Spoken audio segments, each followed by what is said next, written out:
SSC के GK GS series में आप लोगों का फिर से स्वागत है। भारत का भूगोल पार्ट 5। पहला है, निम्न में से कौन सी नदी पूर्व से पश्चिम की ओर नहीं बहती है? तो कावेरी नदी। निम्न में से कौन सी नदी ब्रह्मपुत्र नदी प्रणाली का भाग नहीं है? तो इंद्रावती। निम्न में से कौन सी पूर्व दिशा में बहने वाली नदी है? तो ब्राह्मणी। निम्न में से किस नदी का उद्गम स्थान महाबलेश्वर में है? तो कृष्णा नदी। नेक्स्ट है, निम्नलिखित को सुमेलित कीजिए। बैडलैंड स्थलाकृति का क्षेत्र चंबल में, वृद्धगंगा गोदावरी में, सांगपो हो जाएगा ब्रह्मपुत्र नदी, और बिहार का अशोक हो जाएगा कोसी नदी, यानी ऑप्शन बी। निम्न में से कौन सा कॉलम ए के साथ कॉलम बी का सही मिलान है? तो गंगा का हो जाएगा तुम्हारा गंगोत्री हिमनद। ये तुम्हारा मतलब क्या हो गया, नदी और उसका उद्गम स्थल। तो गंगा का हो जाएगा गंगोत्री हिमनद। उसके बाद चिनाब का हो जाएगा स्पीति हो जाएगा, नर्मदा नदी का अमरकंटक, और कृष्णा नदी का महाबलेश्वर के पास पश्चिमी घाट। इसका भी तुम्हारा ऑप्शन बी हो जाएगा। निम्न में से कौन सी एक प्रायद्वीपीय नदी नहीं है? तो अलकनंदा नहीं है। हिमालय की नदियों के प्रवाह के भाग विशेषता का निम्न में से कौन सा युग्म सही है? ऊपरी भाग विसर्ग, निचला भाग गोखुर झील। तो केवल दो सही है, यानी निचला भाग को गोखुर झील कहते हैं। निम्न में से नदियों और सहायक नदियों का कौन सा युग्म गलत है? तो चंबल और राप्ती का जो युग्म है यह गलत है। निम्न में से कौन सी नदी अपने उद्गम स्थल के साथ गलत सुमेलित है? तो सतलुज डाल झील के साथ सुमेलित नहीं है। हिमालय की अधिकांश नदियां किस प्रकार की है? तो 12मासी है। निम्न में से कौन सी भारतीय रेगिस्तान की एकमात्र बड़ी नदी है? तो लूनी नदी। मध्य प्रदेश के मालवा पठार में महू के पास कौन सी नदी निकलती है? तो चंबल नदी। निम्न में से कौन सी नदी हिमालय नदी प्रणाली की एक नदी नहीं है? तो शत्रुंजय नदी। किस भारतीय राज्य में आपको मुहुरी नदी मिलेगी? तो त्रिपुरा में। निम्न में से कौन सी नदी कृष्णा नदी की सहायक नदी है? तो तुंगभद्रा नदी। निम्न में से कौन सी नदी हिमाचल प्रदेश के कुल्लू पहाड़ियों के बीच रोहतांग दर्रे के पश्चिम से निकलती है और राज्य की चंबा घाटी से होकर बहती है? तो रावी नदी। थार के रेगिस्तान की सबसे लंबी नदी निम्न में से कौन सी है? तो लूनी नदी। ब्लैंक नदी एकमात्र प्राकृतिक जल स्रोत है जो रेगिस्तान में एक झील के अंदर बहती है। तो लूनी नदी। निम्न में से कौन सी नदी समुद्र में जाकर नहीं मिलती? तो लूनी नदी। तिराप और नुआ नदियां किस भारतीय राज्य में बहती है? तो अरुणाचल प्रदेश में। निम्न में से कौन दामोदर नदी की सहायक नदी है? तो बराकर नदी।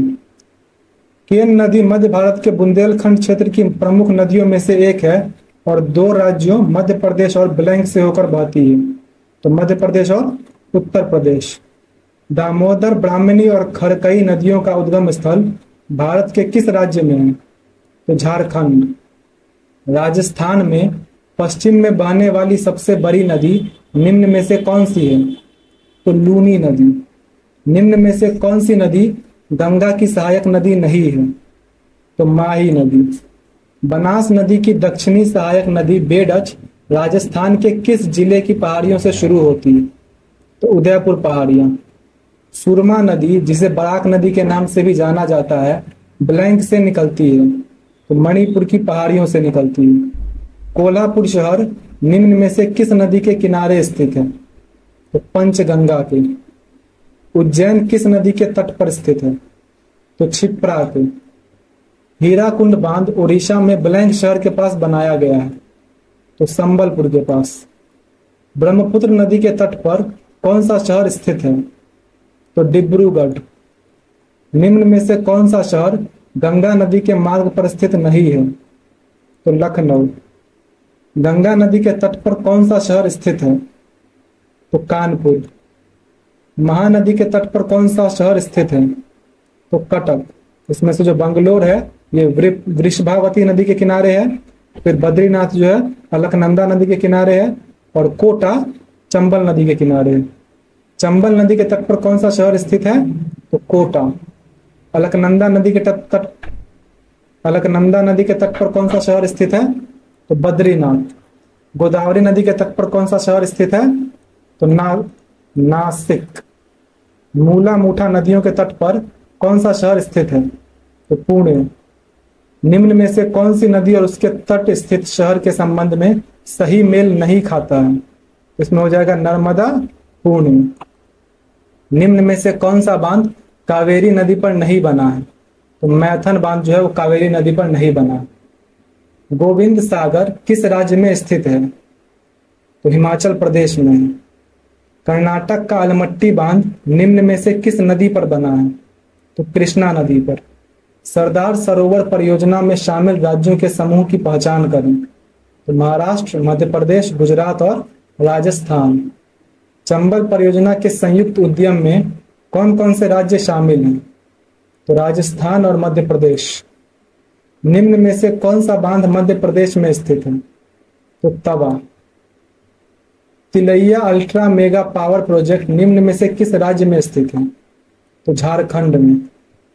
पाकिस्तान निम्न में से किस नदी पर डायमर भाषा बांध का निर्माण कर रहा है? तो सिंधु नदी पर।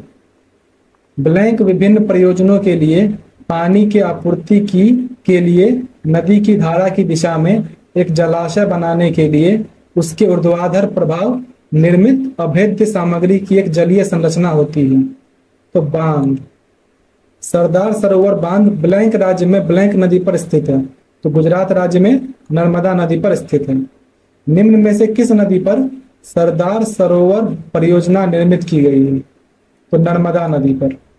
नर्मदा नदी पर निम्न में से किस बांध का निर्माण किया गया है?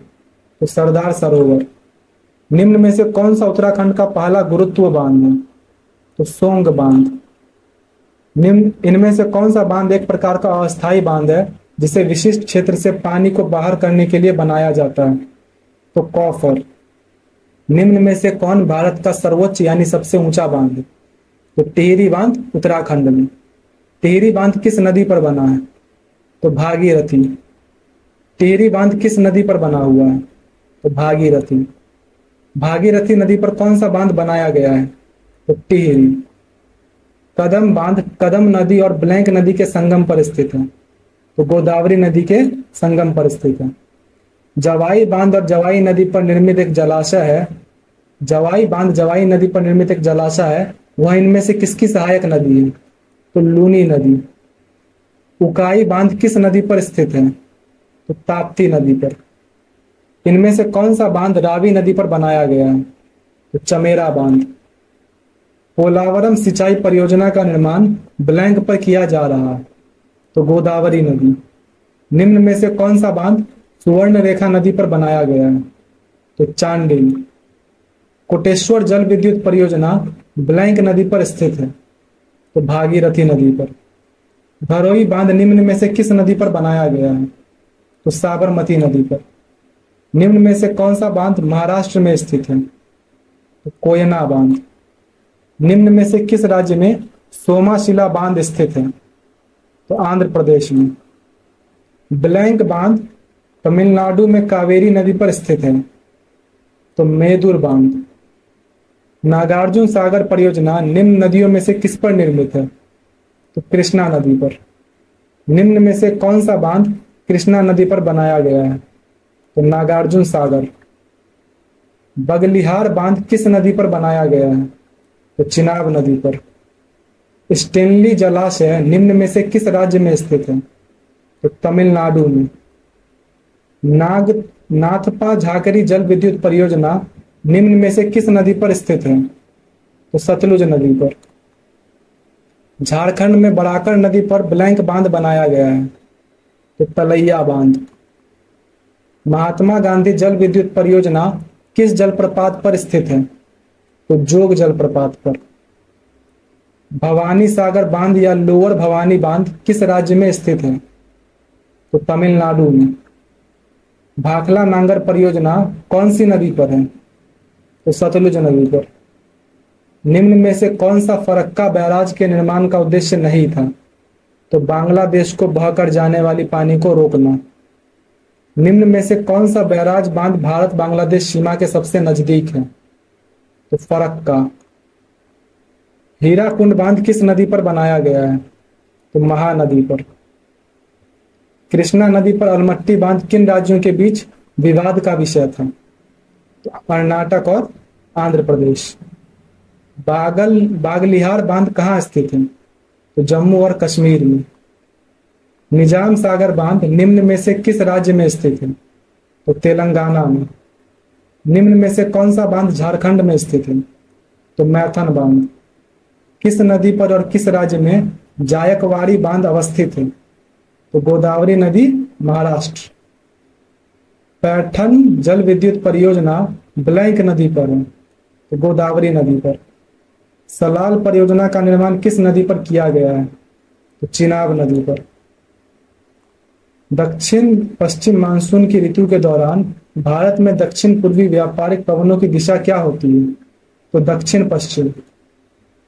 भारत में सर्दी के महीनों के दौरान मौसम ब्लैंक से पृष्ठीय दाब के वितरण से प्रभावित होता है? तो मध्य और पश्चिम एशिया से।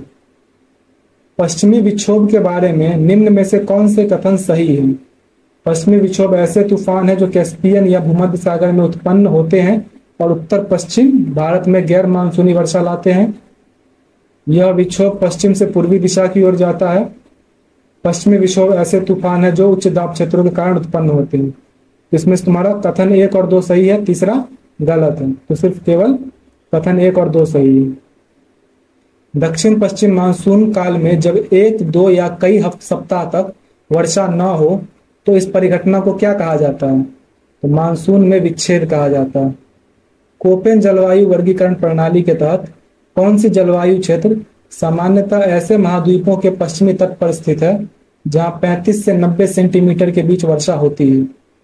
तो भूमध्य सागरीय जलवायु। निम्न में से कौन सा उत्तरी भारत में अधिक ठंड पड़ने का एक कारण नहीं है? तो समुद्र से दूरी।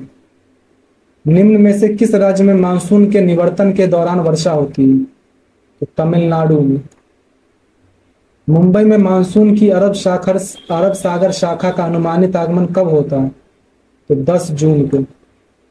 कोंकण तट पर रहने वाले लोग तापमान की चरम सीमा और मौसमी आवर्तन का सामना क्यों नहीं कर पाते?